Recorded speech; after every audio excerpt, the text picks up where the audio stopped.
Guide me among those whom thou hast guided aright, and preserve me among those whom thou hast preserved, and befriend me among those whom thou hast befriended. Bless me in whatsoever thou dost grant me, and deliver me from the evil of what thou hast judged. Surely thou judgest, and none can judge against thee, and he whom thou befriendest is not disgraced. Blessed art thou, O Lord, and exalted be thee above what they set up besides thee. I bear witness, nothing deserves to be served besides thee, and I bear witness that Muhammad is thy servant and apostle. Amen.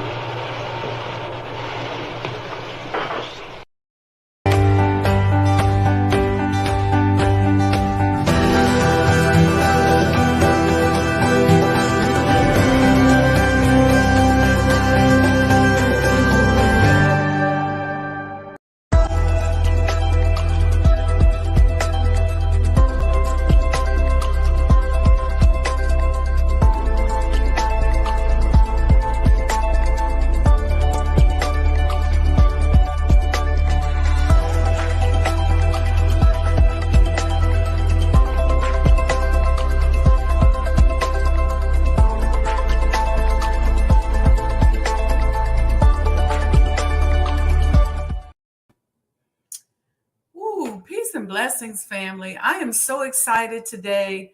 I got a couple videos I'm going to show before I bring on my brother, my good friend, but some couple videos I'm going to introduce to you all. I'm so excited that I'm actually a little bit nervous because this brother has come through such an incredible journey, and through that journey, he created a service that he is monetizing that I think everybody who's spiritual or not should support. But before we do that, let me tell you about a couple of things.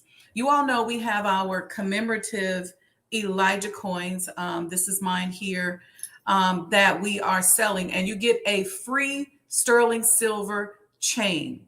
And so that's what this next video is all about. Be right back. Greetings, supporters. Our new sponsor, Sister Sheba Muhammad, through her jewelry company, is giving you a free sterling silver chain when you purchase your commemorative Elijah coin pendant. The link is in the bio. Look, supplies are going fast.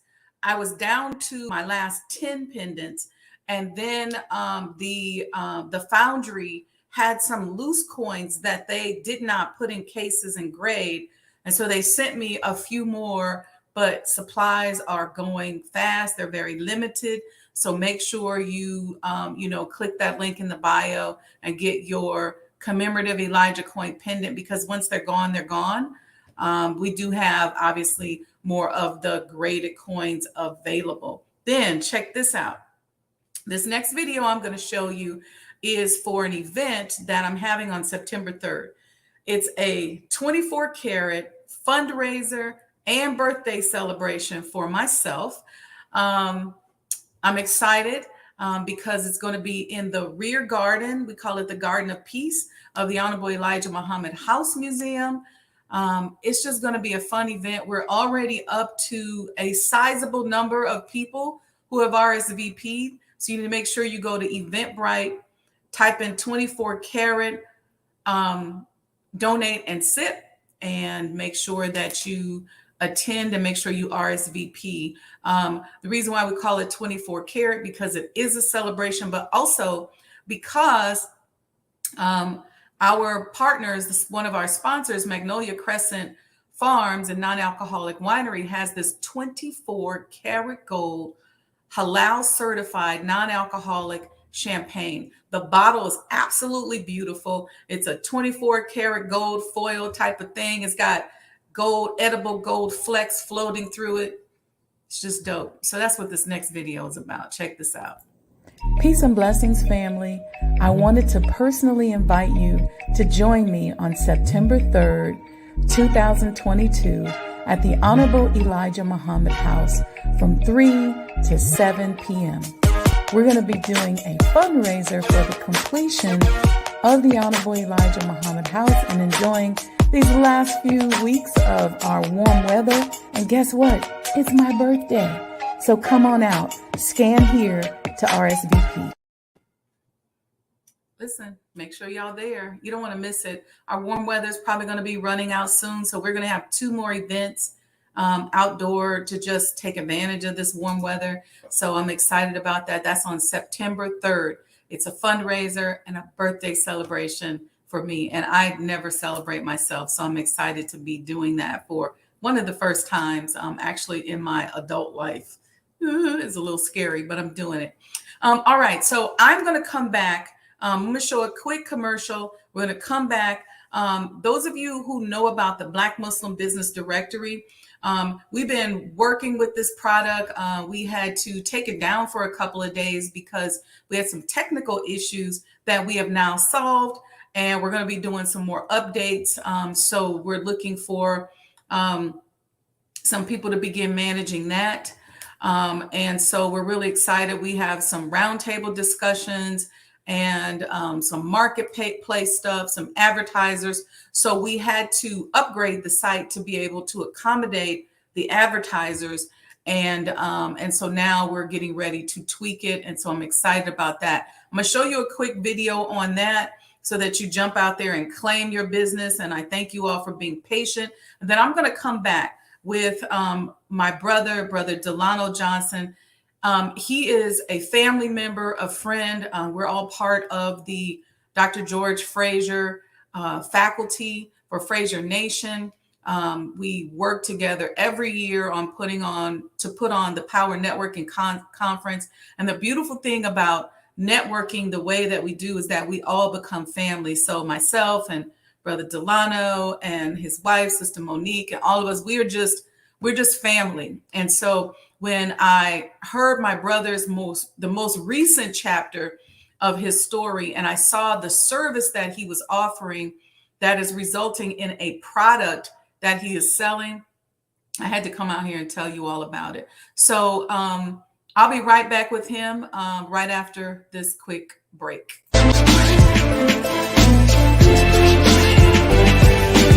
You belong to yourself. You're an independent people, created from the nation of free people. Yes, sir. You don't need to go nowhere but to yourself. Yes, sir. There will be a great separation. Yes, sir. So I said, it is on now. The college is meant to prepare you for your future. That the time dictates that if we don't do something for ourselves as a people, we will be destroyed. And the aim of the enemy right now is to take us out. We have God with us. We have Him as our guide. Yes, sir. We don't have to stand around here and ask the question, what must be done? Yes, sir. Get up and let's go and do something. Yes, sir. We cannot sit down. We cannot lay down. Yes, sir. We must get up. Yes, sir. And go to work. Do you know what real joy is in life? Visioning something and bringing it into reality. That's real joy. Do you know what the next step in joy is? Behold how good and how pleasant it is for brethren to dwell in unity. Tonight, you need to fasten your seatbelts. We're going to hear from some of the greatest minds in the world. I don't know about you, but I'm tired of trusting our future and the future of our children into the hands of those who don't love us. I believe we need to revitalize black leadership.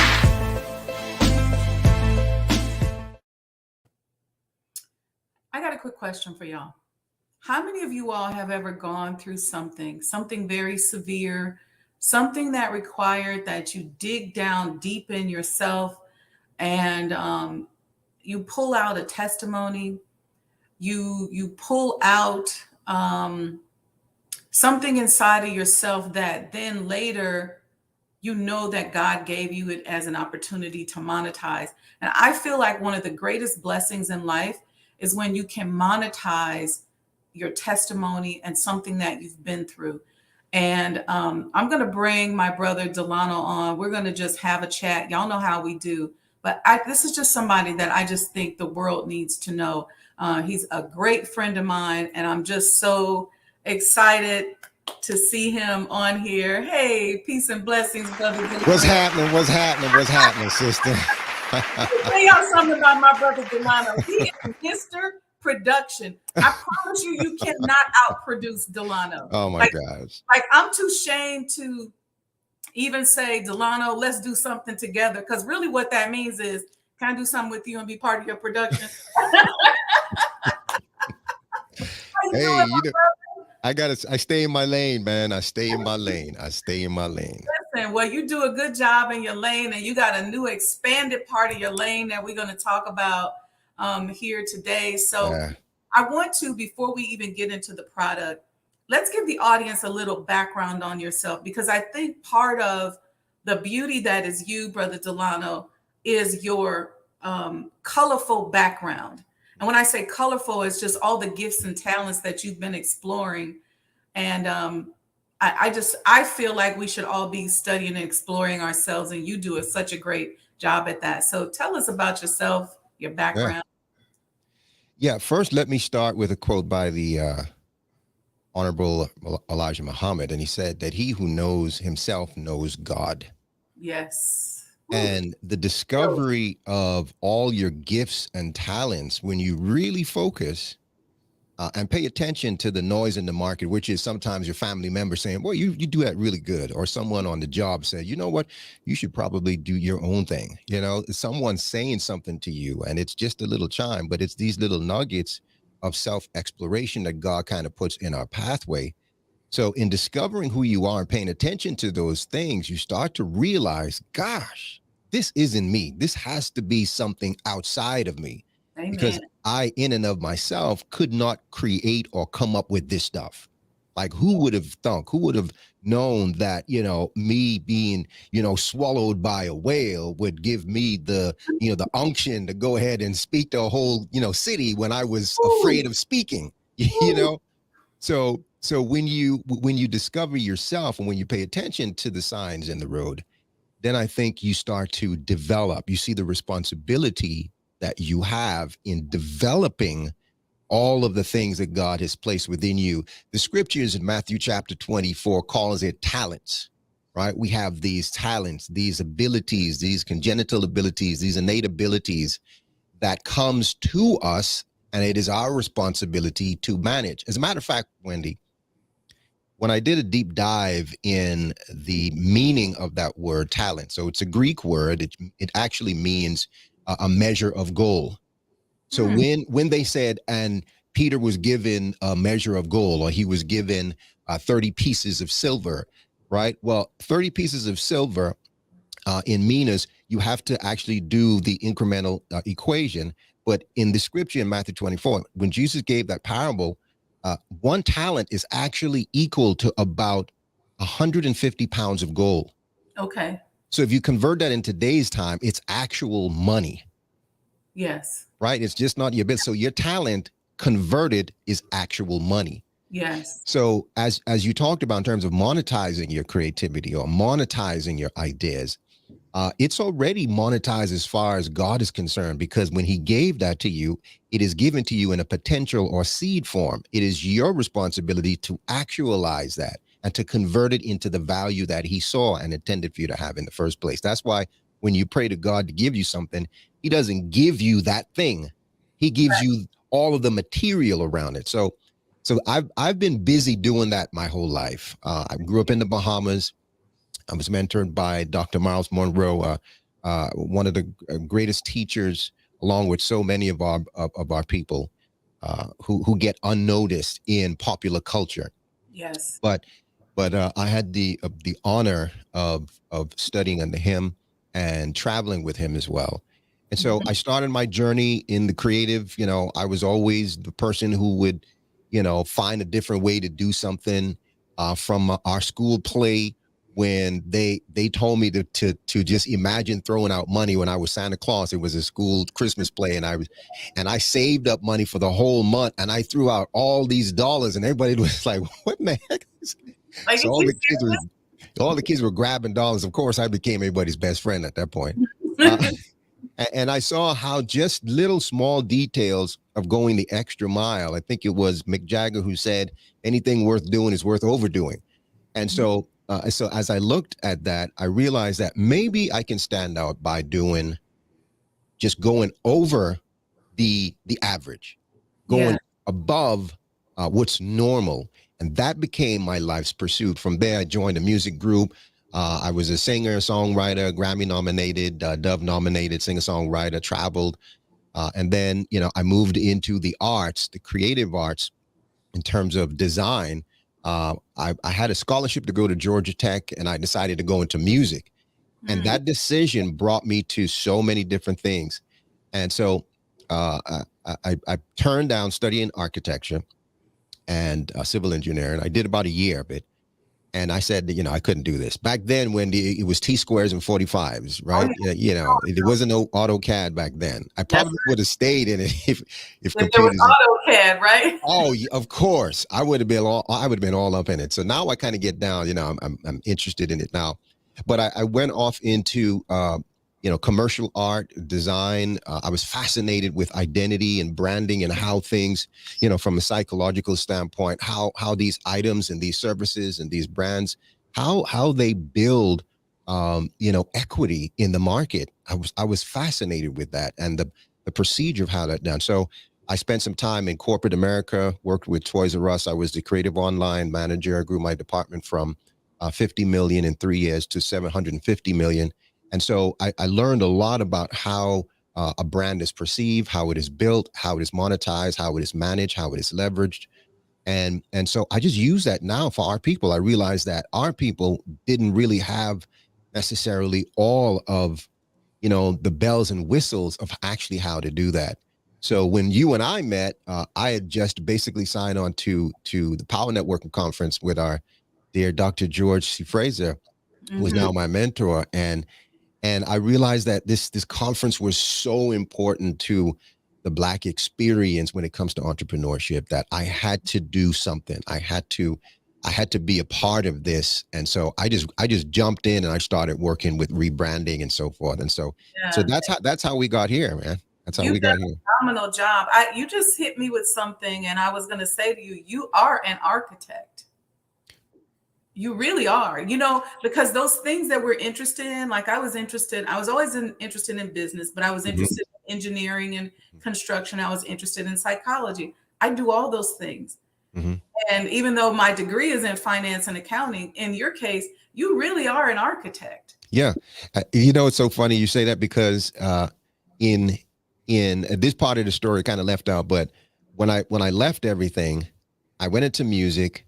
I made my first million at 33. I lost everything, went bankrupt, was sleeping in my car, the whole 9 yards, the rites of passage for every millionaire, sleeping in your car, right?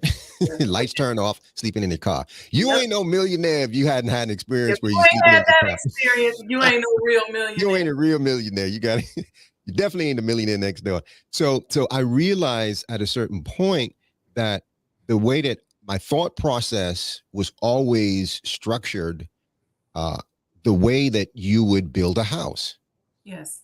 You have to look at the land, understand the weight of whatever it is that you're building, make sure that, the topography and the surveying, like the land can sustain the dwelling place that you are trying to erect. And so there's some engineering in that goes into it. Absolutely.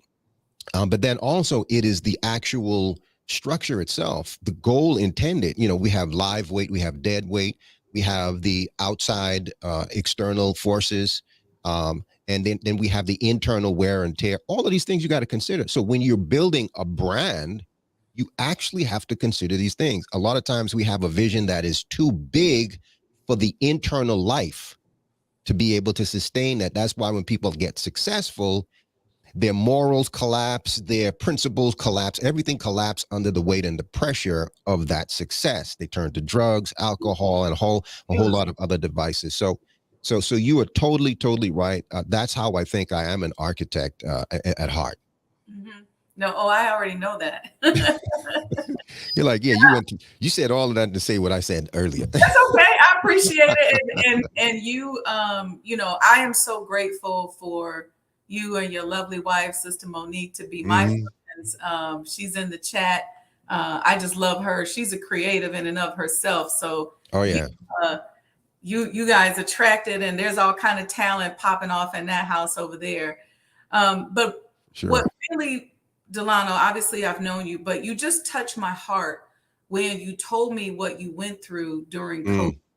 Yeah. And it's like when you told me the story, I didn't know whether to cry or be happy. And I realized that I was both. I was sad for what you had gone through, but I was happy to be able to see you. And the funny thing is that I knew that it was God led, because when they told me that you weren't coming to the conference, I was like, that's messed up. Not that it mattered. We weren't going to meet about anything. I just remember having a sense of sadness. And then I see Monique in the hallway. She said, you see Delano? And I was like, no, really? Yeah. Oh my God. Because I had no idea you wouldn't be there, but it was just the mixed emotions that I had when you told me that story. And I, if you don't mind, would like for you to tell the audience what you went through that then began to produce what we're going to introduce here today.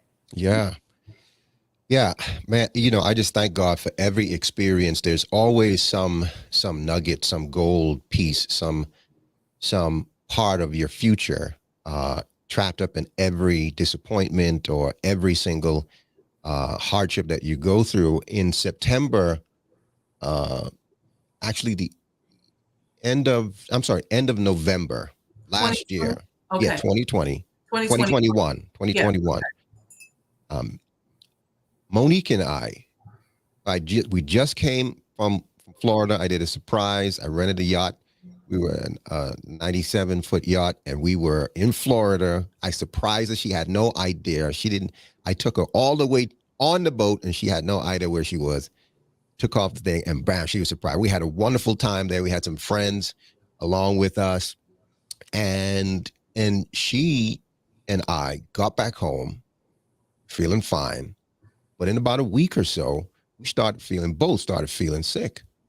And I thought it was just a flu. I used to keep trucking, get some Theraflu, drink a lot of liquids, get up on the vitamin D3, so forth. And you're good. But this particular night, my sister-in-law, who's her sister, happened to be checking in on us because she knew that we weren't feeling too well, and she didn't get any response. So we were both totally knocked out. I was here in my dome where I create in my studio, and I have a little pullout, and I just went to sleep on that, and I was gone. I was sweating. I was out. She was upstairs. We didn't hear anything. So she banged on the door until finally, like, both of us got up and it's like, what's happening? What's happening? She's like, you guys aren't answering the phone. I'm calling you. Are you okay? Okay. And she feels me. Monique came and feel me. And I was like, dang, I was burning up. She wasn't feeling well. I said, babe, I think we may have the vid. You would make a joke out of it at first. I think we got caught. We were doing good all year, all this time. All through the whole pandemic, y'all made it. The whole pandemic, we were good. We're in New York. And we're in New York. So we were doing good, but man, the minute we left, went to Miami, hang out, came back, and bam. So we're in the hospital. They gave us the test, came back positive. That was the most negative news I ever heard. Yeah. And so they rolled us in, and they wanted to treat us and so forth. So they treated her. Now her case wasn't a severe. I already have sinus challenges, Every season, I got to deal with that. But so she went in, I went in, they rolled us into the same room. So they treated her.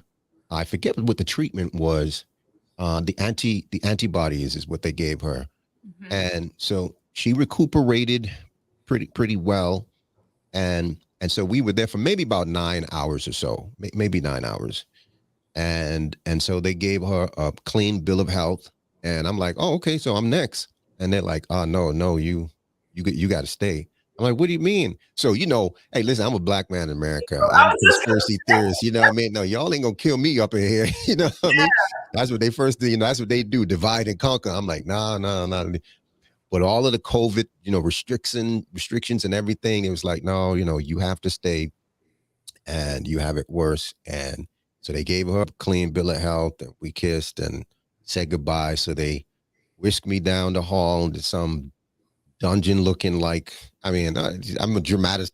It's a little bit dramatic, but that's how it felt, right? It felt like, I'm going down, they're pushing me down this hall and they just keep turning and the hall gets longer and longer. And I'm like, where in the world are you taking me? Then we go in the elevator and it's like, where in the world are these people taking me? And all the time, Wendy, I'm praying, right? I'm praying. So anyway, we get there and I settle in. They put me on the IV. Were you in a room by yourself or were you? I was isolated in a room by myself. It was the COVID ward. Now, you did have your own spread. You had everything. It was a huge, it's a huge room. Yeah. And it's a nice spread, but you're in there by yourself. Mm-hmm. And I can hear commotion in the other suites. Okay. So they gave me the drips, gave me some of the antibodies and so forth, and I got the treatment. I didn't want to be put on no ventilator. Mm-hmm. I've heard too many bad stories about the ventilator stuff. Everyone said, listen, don't let them put you on the ventilator, get your liquids up and so forth. And then, but then I started to have trouble with my breathing. Like it was just very difficult. So then they brought in the oxygen. And so I was on oxygen. And so it was trouble with your breathing, Delano. Like you can't take a breath or like your nose is stopped up. Like, what does that mean? Like, so it felt like there was this pressure on my lungs where I couldn't get all the required air with one breath in, with one inhale. Like my usual intake, I couldn't get that. I was only getting a small portion of that. Your lung capacity was restricted. Lung capacity is extremely restricted. Yeah. Okay. And so I'm breathing heavily, it's like I could count the breaths in a minute. Like it's deep breaths. And then in trying to talk in between that was very difficult because you're gasping for air in between those times. And so they put me on the oxygen and they kept coming in to check the oxygen level. The oxygen level kept going low. And so at one point, when the nurse came in, she said, we may be able to release you if you get better with the breathing. Because I was asking how much longer I'm going to be in there. I think it was about 3 days already. I was already in there, 3 or 4 days. And so I just remember praying and saying, God, man, this is ridiculous. And I would call Monique. We'd be on the phone and I would talk until my battery died. We'd just be on the phone hanging out. And I remember when my battery died, I was talking to her and I woke up and being in there, Wendy, I heard people talk about this stage where when you're isolated, you don't know where you are or what time it was. Yeah. And I started to feel a little stir crazy. I don't know what you want to call it, but like solitary confinement. You just man, that thing is real. I used to think like, if solitary confinement, I stay in the room, but to just be in there without the sunlight, because our body internal clock is wired by the sun. So when you don't see that, I can totally understand. I had a little bit of sunlight that would come in sometimes, and so, but just the monotony of seeing that. As many times I woke up and I felt like it was another day, or I felt like it was the morning, but it was actually night. And so it was really crazy. So we talked, the phone died, and I went to call her back, but it was died. So I plugged it up. And then I went to call the nurse and I couldn't speak. And when I say couldn't speak, I gasped for air. I don't know. Did you ever felt like you couldn't swallow? Yeah, I have allergies to seafood, so I know exactly what you mean. So you take that and apply it to, you're trying to breathe to talk, but you can't. You're imagining that you're saying something, but your mouth isn't. The words aren't coming out, and I'm like, what in the world is going on? And I felt like that situation where in the Matrix when Neo got caught. I don't know if you watched the movie, in the first one, when Neo got caught with the agents and his mouth disappeared. Yep. And he couldn't. Yeah, like that kind of frantic behavior in response to the notion that I couldn't speak was just overwhelming. That also produces anxiety. As a child, I grew up in a Creole family, so I'd be on the porch while they making shrimp and all this stuff. But if I accidentally got some, I would feel, and then I'd have that anxiety because I couldn't breathe and I couldn't. Yeah, so it's the anxiety that kicks in that, creates a little bit of hysteria there. And you're like, oh my gosh, what's happening? So I felt that. I mean, the fear kind of gripped my heart like never before. I never felt anything like that before. And here it was. All this stuff is running through my mind. I'm a Grammy nominated singer-songwriter. But I never liked my voice, the sound of my voice. I never listened to my recordings. And everyone was telling me, oh, man, you got a great voice. I got on Clubhouse, which is an app. It's an audio, social audio app. Right. And everyone on the app would say, oh, man, you got a great voice. You got a great voice. But I never heard that. So here it is. I'm in the hospital. I got the vid and I can't speak. And I started praying to God. I'm like, God, you got to do something. Like, come on.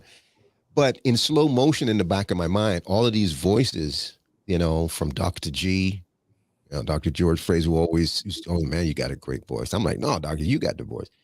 Les Brown, Dr. Monroe, Harry Lennox, the actor, a friend of mine, he would say, oh, man, you got a great. And these are all people who have great voices. And here you all saying, no, I don't have. You're here I am. This beautiful voice that God gave you, and now you lose it.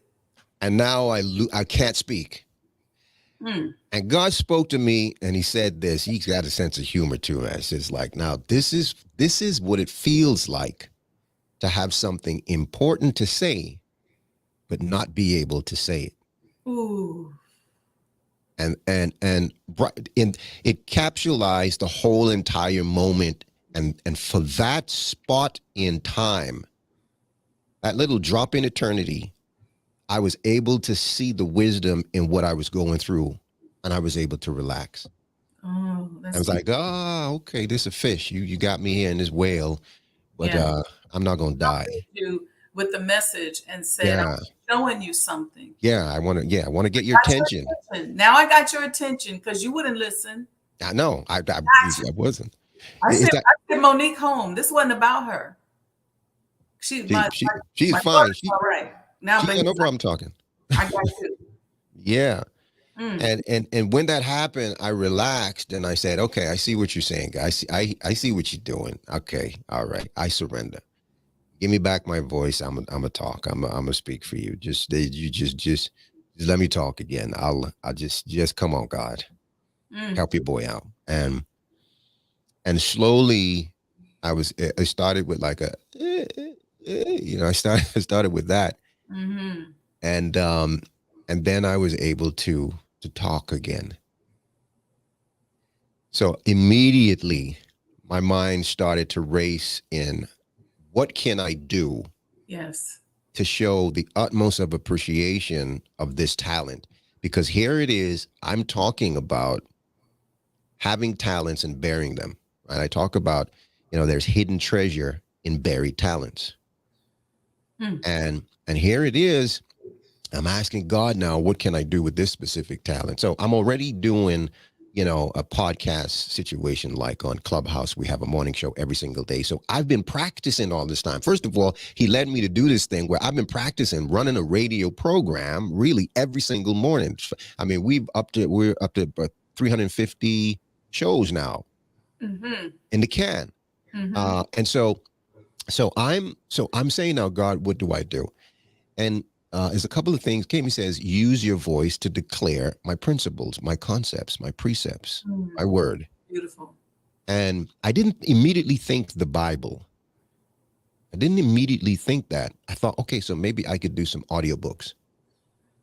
Okay. So I went and I read, I read a whole bunch of books at one point in my life. And so I say, what I'm gonna do? I'm gonna read these books and I'm gonna do audio books. And then I said, it'd be really good if I could do reading the Bible. So I did a copy. I did a sample of it. I said, well, how would I do it if I were to do that? But I just felt like, that was too long to record. You got like 75, 80 hours in just, reading it. So imagine layers upon layers and the way that I would want to do it. Like, how can it be different? So I read it and because I wanted to listen back to it. Mm-hmm. And I just didn't like the audiobook that I have. It was a white guy, and he wasn't just, and I didn't think he'd like put, the emphasis on the characters, and the dramatization wasn't there. I just I want to be whisked and transported to that moment audibly, And so I just did it. I still don't know what I'm doing. So I did it. I put it together. And when it was done, because I was like, after, that don't sound good. I'm like, I hate how that sounds. This sounds good. Well, what if I put a little whimsical sound there when he says, and he created this and that? So I started to do that stuff. And I was like, wow. When I was done, I was like, hold on a second. Here, wait a minute. So on my show, I played the sample. And immediately people were like, where can I get it? That's right. That's right. They were like, where can I get it? Where can I get it? What is this? And I'm like, oh, shoot. The Spirit of God came when I heard the sample, and the audio at PNC wasn't all that good, but I could feel the vibration of God. And I was like, oh, my brother, God brought him back and gave him his voice back. Yeah. So that he could do this and then some, because I really felt, and I know we're going to play a sample so people can hear it. I want them to hear the whole, 2 minutes and 43 seconds of it. About that. Yeah.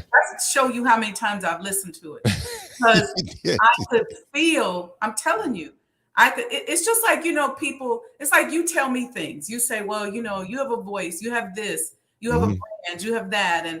And Monique was getting on me at the conference because when I spoke, she was like, girl, you shut it down. I'm like, sometimes we need people to help us and tell us.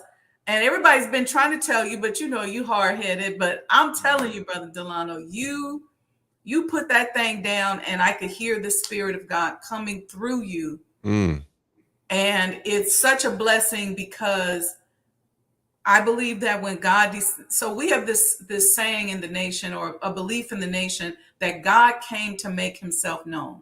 Yeah. And the Holy Quran says that he makes himself known through his creation. Yes. So when you look at his created things, this is how you know him. Well, he has to make him, and then the Honorable Elijah Muhammad says he makes himself known. He came to make himself known, and how else will he make himself known except through those that know him? Yes. And he's infinite. Yes. So he just used your voice as a conduit, and I'm gonna tell you, take care of that voice. Don't take it for granted anymore, because I believe there's some huge things in store for you now that you recognize that beautiful gift that now you can make God known to people. They ain't never heard the Bible like this before. I'm just telling you. Amen. Yeah. I'm excited about it, and great words just now, man. So, but whenever you're ready, man, whenever you're ready. Look at what Monique said. This is so true. It was difficult to imagine that that was my husband's voice. I'm telling you, because it's the vibration. So I want everybody to just sit back. I got the link here where you can actually get it, but he's going to play a 2 minute and 43 second excerpt of his Bible 365. Yeah. So I call it, so it's the Bible 365 club. It's a reading club where what I wanted to solve a problem, not just so you have this gift, but now you have to associate a problem that makes it relevant. And that's the monetization process. And so I realized that only 1 in 5 religious individuals actually have read their spiritual texts from cover to cover. Wow. And it's even less within Christendom. The book, according to the Guinness Book World Record, the Bible, is the best-selling book of all times. Over 3 billion copies sold. And I'm like, wait a minute. So there's some missing things here. I know I've read the Bible through 5 times. And I know a lot of my Muslim friends have read the Bible more than some of my Christian friends. Mm-hmm. And I'm like, what's going on here? What's going with it? This is your faith and you have no idea. And so I wanted to create an opportunity for people to become intimate with the God of the Bible, as well, the creator, as well as the characters, because it is through the relationship between God and these characters within the scriptures that you're able to identify yourself and to be able to extract some principles that you could apply to your daily life. That's right. So I said, well, let's create a club. Let's put together some things. So I created this idea of RACE, RACE. We give you reward. You reward it. So within the actual program, there's ways to be rewarded, right? Accountability. We make sure that you are accountable when you get your daily, when we call them episodes, when you get your episode, there is some call to action. We want you to talk about that specific passage or that specific story, or what did this character mean to you? When Joseph forgave his brothers, do you have siblings that are considered half siblings? Would you have done the same thing? So all of these different things is what we do. And then of course, C is community. If you want to go fast, you go alone. If you want to go far, you go together. That's right. 365 days is a long journey. Mm-hmm. So I wanted to build a place where there's a community of people who is excited about going from cover to cover within 365. And then of course the E, which is engage.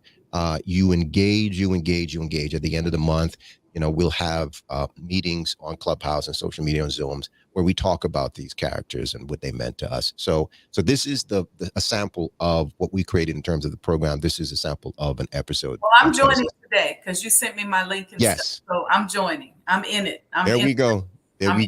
For the Bible. Let's go. All right. Here we go. This is Let's hear it.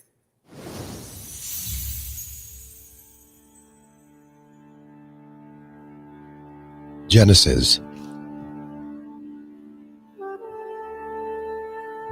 chapter 1. In the beginning God created the heavens and the earth.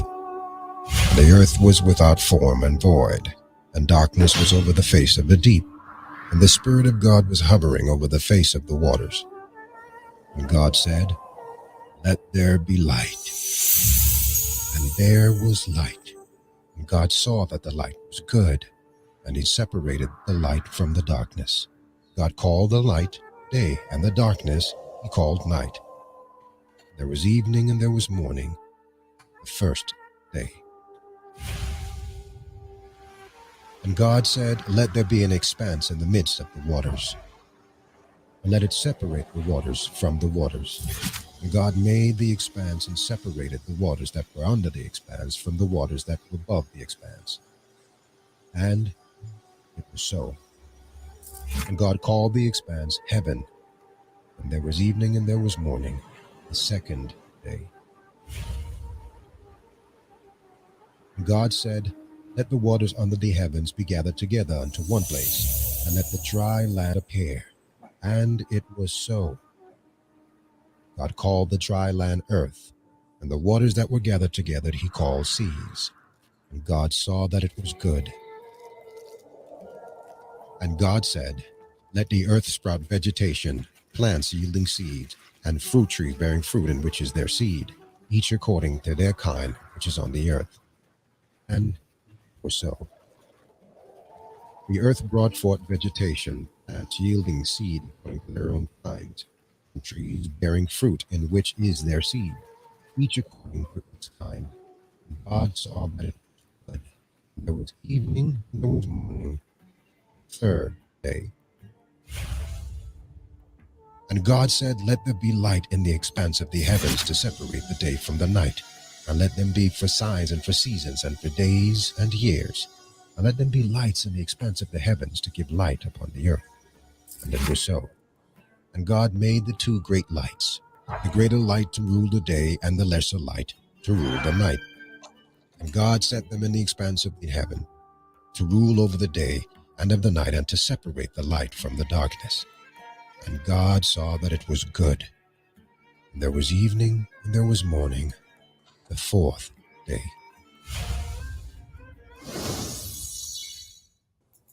That's so beautiful. You also Wow. said that we can go to Bible 365 Club. Is that on Clubhouse?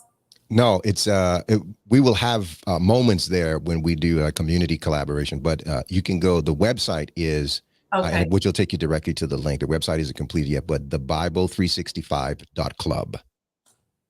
Put the in front. Mm-hmm. The Bible365.club. Right. And it'll take them directly to the link. That's a lot easier to remember. Okay, got it. Okay, y'all, please, everybody, go to the Bible365.club. Look, it's a Broadway play. It was just magical. Thank you. People in the chat like, oh my God, this is amazing because, and I asked you this question when we were at Power Networking Conference. How has this changed you? Oh, it changed permanent and constantly and live dynamically change. You cannot read the living word and stay dead in no area of your life. Yes. It is impossible. I mean, think about it. When in our modern civilization, when the printing press, which is the ability to duplicate copies of a book, before someone made a book and that was that book, only one person had it. So it was extremely rare. There may be a couple of replicas, meaning that they had to do the same thing over again and rewrite. But this was the printing press, where now we can duplicate these books, not replicate, but duplicate. So the first book off the press in 1400s, Johann Gutenberg created the printing press. It was the Bible. So what is it about these words, right? Stolen from our people, colonized in a lot of different ways, but survived. The principles, the concepts, the characters, depending on where your study is, some of the names have been changed. Mm-hmm. Of course, this happens over time. But the essence of these stories survived. Mm-hmm. So the principles from it. So you cannot read this word. You cannot become intimate with the word, and the word doesn't change you. It's just like my relationship with Monique. There's no way that I could be intimate with her and not know her. Right? So this changed. When I wake up, these principles and characters are on my mind. When I go to sleep, my dreams are curated by some of the things that I'm questioning and asking questions about. So the fact that I have to actually read and perform it, imagine how much I'm hearing it. Yeah. I'm listening back to what the guys do in the studio, and I'm listening back for mistakes and so forth, and things that we're listening for, inconsistencies. And I'm like, let me change that. And it's changing my whole perspective of everything that I do. Yes. There's this passion to want to make sure that it's done right. There is this passion to want people to feel the character, and then now what I'm doing, here's the latest involvement. When I'm getting ready to do a story, like Joseph was one of those characters for me. Okay. Right. When I was a kid, punishment for me, my mother made me read one of three books. I would have to go in the room and read either the Bible, Encyclopedia Britannica, or the Guinness Book of World Record. Those are three books that I had to read on punishment. Mm-hmm. So Joseph and David were my character. Those are my guys. Joseph and David. Yes. So Joseph, because he was underestimated, but he knew that he knew he was someone. Mm-hmm. He knew there was something special about his life. He knew it. He just didn't know how it would turn out. Right. And so when it was time to read the story of Joseph, from Genesis chapter 30 on, it was, I wanted to put myself in the character, and so I started to see a lot of similarities. Me moving away from my home, the Bahamas, me being able to help my mother before she passed away, and there was a hurricane. I was able to move from the house I grew up and put her in the house where I had a house in the Bahamas on the beach. So she was there and she would come in. So I felt like I did some of what Joseph did for his family. So I put myself in the character to be able to read it and to be able to understand what he was feeling and what he meant. So it's an interesting journey, and there's a lot of things in there that you read it many years ago and you realize that, oh, well, I didn't know this actually happened. Wow, it's very interesting here. Yeah, and when you dissect it like this helps as well, because oh yeah, you get that 3-minute excerpt on the Bible365.club. You go, you study it, you internalize it, and there's this energy transference that is just powerful. Yeah. Now the episodes they're between 12 and 18 minutes long. So we didn't want to keep it. We didn't want you to spend too much time. So it's a quick in. You get it. What you have to do is you have to respond. Once you do that, and this is all to help us to retain the information. Right. The reason why we have a layer of sound effects there, because the way the brain works in storing memory and categorizes it is that if there are many, if you excite many senses, then that's priority of information based on the amount of data that experience carries with it. Yes. So if there's a lot of things, something happened to you, were crying, there was the color change, you never been here before, like all of these things you remember, though it leaves an indelible mark. And so that memory has priority. So when you create a memory where you respond to what you just heard, and then you get a response back, it cements that memory right there. So now you're able to retain a lot more of what you've read. Okay. Wow, that is powerful. And I told you I got to pick it up. I'm going to gift you one of these so you can start reading this. Oh, yes. And working on it, because your voice is powerful, and I see the way God uses your voice. Yes. And listen, there is no God. Hey, listen. Is what we say. It's one God. And it's one God. This is a way for us to unite the communities through us all studying the living word. Mm-hmm. This is powerful. I'm already practicing, my pronunciations with the Quran, Yeah, there you go. You got to pronounce it right, man. I just love it, man. I just love it. This is so beautiful. Well, thank you, brother. Thank you so much, Brother Delano, for letting God to use you. Thank you. Thank you, my sister. You're doing a great work, man. You're doing a great work. I'm so grateful for you. And I see certain struggle being removed from you, because you never know what we're fighting. We're fighting.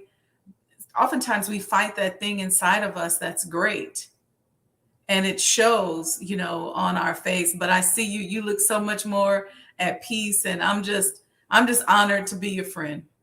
Wow. Thank you, man. I'm humbled. Yes. So listen, I'm getting ready to get off of here and go join and get myself set up so I can get my excerpts every day and start absorbing this living word. I know it's going to enhance my study of the Quran. It's going to help me understand all the things that are important to me spiritually in a better way. And I just think it's such a powerful tool. So I thank you. Thank you. Thank you so much. Blessings. Yes. Any last words before we end? Everybody, we want them to go thebible365.club. Yep. Thebible365.club. Yep. They'll be able to find it there, and from there, join the community, and we take it from there. It's beautiful. Thank you, Delano. Give Sister Monique a hug for me. Yes, I will. I will. Appreciate it. Walaikum. Thank you so much. Man, you all, I told you all this was going to be powerful. I want everybody to go to the Bible365.club. What are y'all saying? Barbara said, this is a blessing to me. Thank you both. Peace and blessings. That he dropped a gem with that one. You can't read the living word and remain dead. Very powerful. Thank you, Sister Anissa, for putting that back up. Look, let's unite. Let's come together. Let's study together. Let's love together. Let's work together.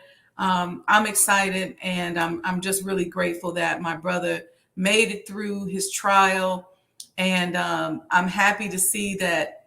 I hate that God had to shake him up like that to get his attention, but I'm really grateful that he got his attention and we have this great gift. And I'm just looking forward to it. All right, you all. Thank you so much. Listen, if you all have not gotten your commemorative Elijah coin, and if you have not registered for the 24 karat fundraiser and birthday celebration at the House Museum, make sure you check it out and tune in here tomorrow for manifestation class at 7 p.m. We're going to talk. Tomorrow's going to be a Q&A session because we've been away from the class for a while because I've been traveling, and I'm back. And so what we're going to do is just take some time and sit down and talk a little bit about what your questions have been over the past few weeks. And we're just going to dive into the power and the tools of manifestation. All right. Peace and blessings, y'all. Here's a quick message from the minister. Muslims, you shouldn't be around here looking to white people to give you a job. Go looking message to the black man and the economic blueprint. And if there are 4 of you, 6 of you, 8 of you together, pool your resources, go into business and set up business all over the south and west side of Chicago. But if you poor and we poor, hell man, we can't be around here poor. I want to see rich Muslims. And if you obey Allah, there's no reason why you can't make a business successful. You just have to get up and stop being lazy and trifling and go do something for yourself.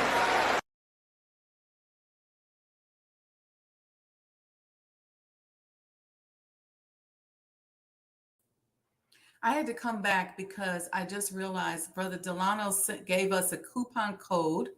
So I'm going to put this up here. So if you are looking to join and you go to, y'all lighten this chat up today. I can't even find it. The Bible 360, there it is. The Bible 365 Club. And here, let me get the coupon code. The coupon code is this. So let me come back. I'm going to put that in. That way you all can use this coupon code when you go to the Bible 365 Club. And this is my special coupon code, Wendy MB 365. So you're going to go to the Bible 365.club. Y'all got to get your memories together. The Bible 365.club. And this is the coupon code, Wendy MB 365. So again, thank you to my brother Delano. Thank you all. Listen, share. Make sure you like and subscribe to this page, and please share this show with others so that we can really send this amazing product through the roof and really just blow it up for our brother. Peace and blessings, family.